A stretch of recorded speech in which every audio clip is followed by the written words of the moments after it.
Assalamualaikum warahmatullahi wabarakatuh.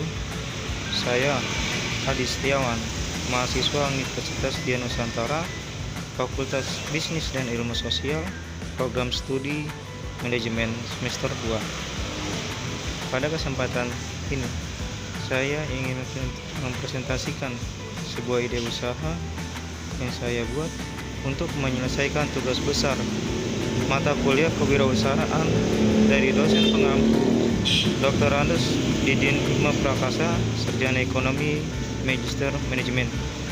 Saksikanlah video yang saya buat ini, semoga bermanfaat. Terima kasih.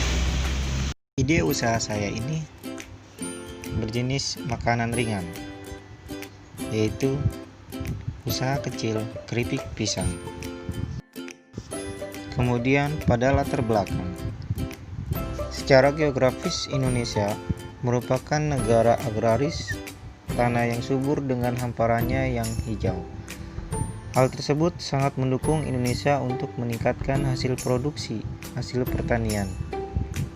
Namun, hasil produksi bisa berkualitas rendah karena adanya pengaruh krisis perekonomian yang menurun.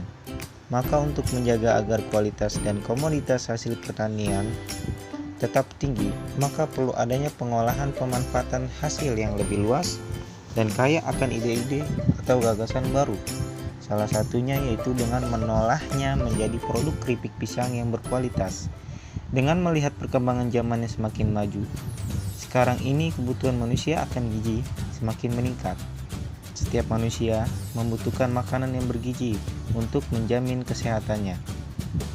Kesempatan bagi kita untuk membuat usaha makanan kecil atau ringan dengan banyak orang yang suka makanan-makanan kecil. Saya yakin usaha kami akan berhasil dan menguntungkan. Pada poin ketiga ini, produk keripik pisang. Keripik pisang merupakan salah satu produk makanan ringan yang banyak digemari konsumen,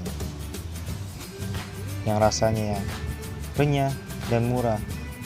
Harga yang ditawarkan menjadi produk tersebut sebagai alternatif tepat untuk menemani untuk santai Anda bersama rekan dan keluarga. Seiring dengan meningkatnya permintaan konsumen, kini keripik pisang mulai diinovasikan berbagai varian rasa, seperti ada yang menggunakan tambahan coklat pada keripik pisang tersebut. Meskipun tren tersebut belum lama dikenal masyarakat luas, namun perkembangannya sudah sangat pesat sehingga banyak produsen yang beralih untuk menjual keripik pisang ini. Sejatinya, produk keripik pisang bukan barang baru bagi masyarakat Indonesia. Namun dengan menambahkan sedikit inovasi, kini keripik tersebut banyak dicari konsumen dan menjadi salah satu peluang bisnis menarik yang menjanjikan untung besar bagi pelakunya.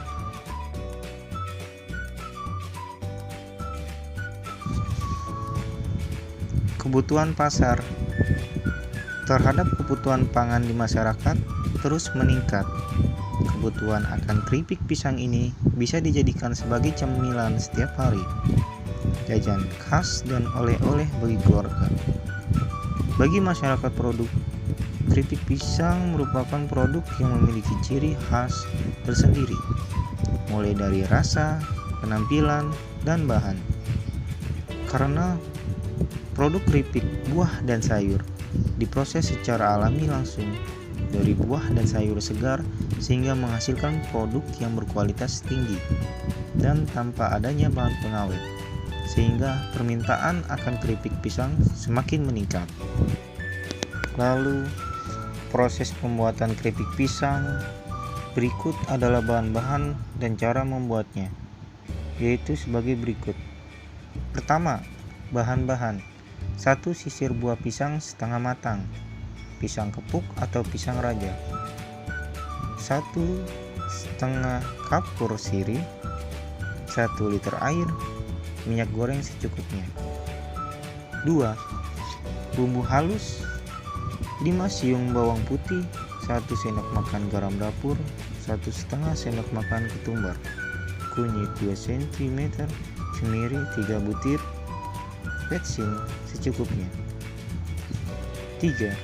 Cara membuat keripik pisang asin gurih dan renyah. Campurkan dan larutkan kapur sirih ke dalam 1 liter air. Kupas dan bersihkan buah pisang lalu iris tipis. Rendam selama lebih kurang 1 jam ke dalam larutan air kapur. Setelah itu angkat, cuci irisan pisang sampai bersih, kemudian tiriskan. Masukkan bumbu halus dan irisan pisang ke dalam wadah, kemudian aduk-aduk hingga merata. Agar bumbu halus meresap, diamkan selama lebih kurang 5 menit. Panaskan minyak goreng.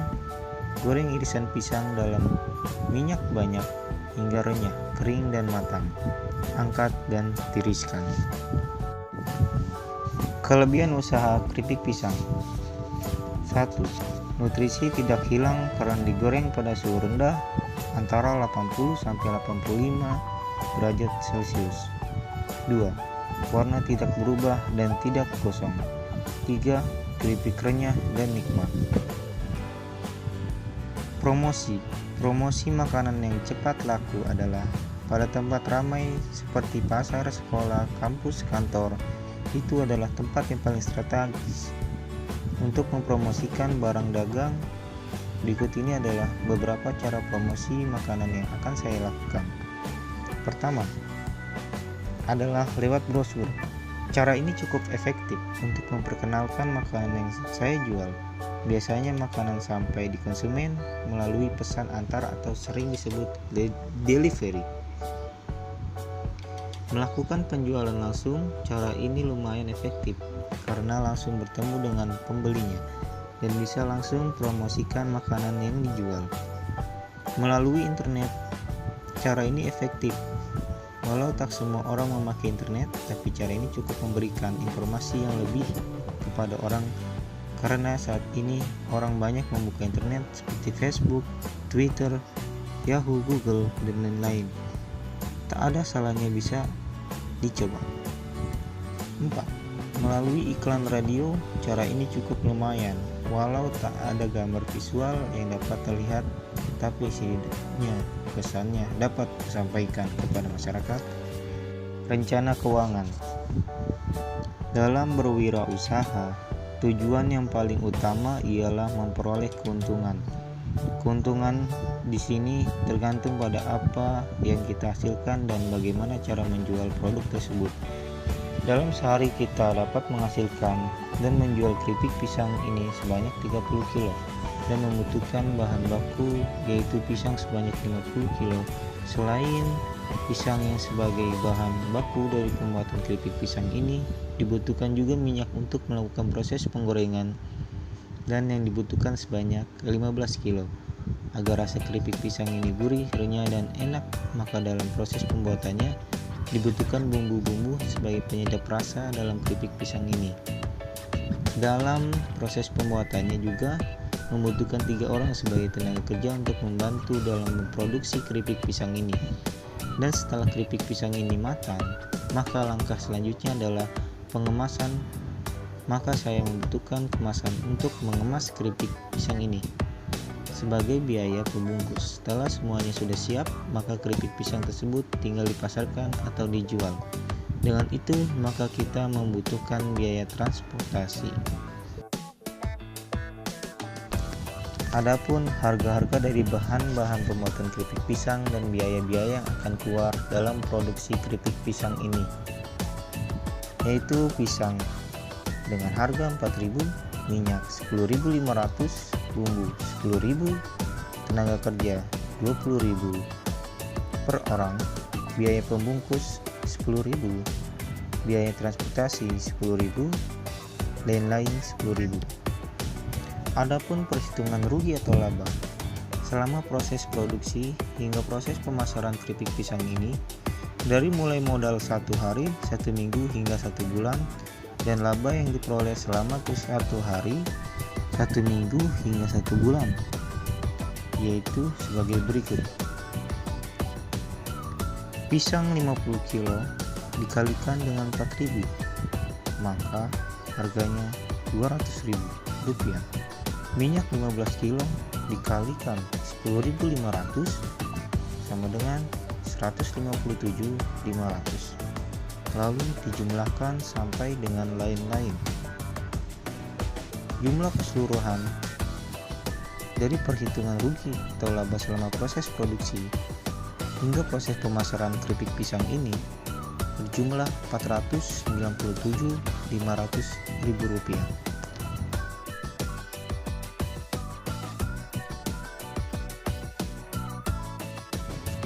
Harga jual keripik pisang ini berkisar 20.000 per kilo. Maka dalam sehari 30 dikalikan 20.000 sama dengan 600.000 per bulan. Jadi labanya harga jual dikurang modal 600.000 dikurangi 497.500 ada kisaran 102.500 per hari. Dengan demikian dapat ditarik kesimpulan sebagai berikut. Modal dalam satu hari berkisar 497.500. Modal dalam satu minggu 3.362.500. Modal dalam satu bulan Rp14.345.000. Lalu laba dalam satu hari 102.500. Laba dalam satu minggu 837.500. Lalu laba dalam satu bulan Rp3.655.000. Penutup. Kesimpulan, keripik pisang adalah produk makanan ringan dibuat dari irisan buah pisang dan digoreng dengan atau tanpa bahan tambahan makanan yang diizinkan. Tujuan pengolahan pisang menjadi keripik pisang adalah untuk memberikan nilai tambah dan mengingatkan atau memperpanjang kemanfaatan buah pisang. Pada dasarnya keripik pisang banyak peminatnya. Selain murah harganya, enak rasanya, dan mengandung vitamin-vitamin yang bagus untuk tubuh. Usaha keripik pisang merupakan peluang usaha yang dapat dikembangkan dengan modal yang sedikit. Kita bisa mendapat keuntungan yang besar, dan saya yakin usaha ini bisa berkembang dan maju.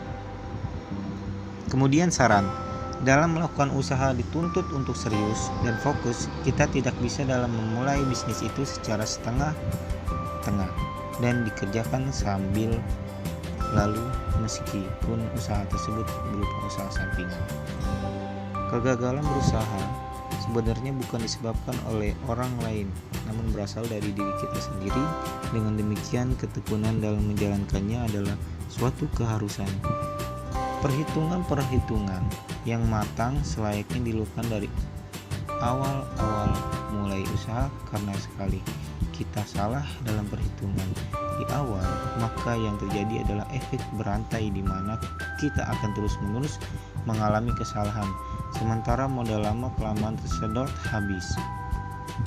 Sudah sewajarnya apabila kita ingin mulai usaha, belajar kepada mereka yang lebih sukses agar kita dapat memilah mana yang pas dan mana yang kurang. Dengan demikian kita akan terhindar dari resiko yang lebih besar.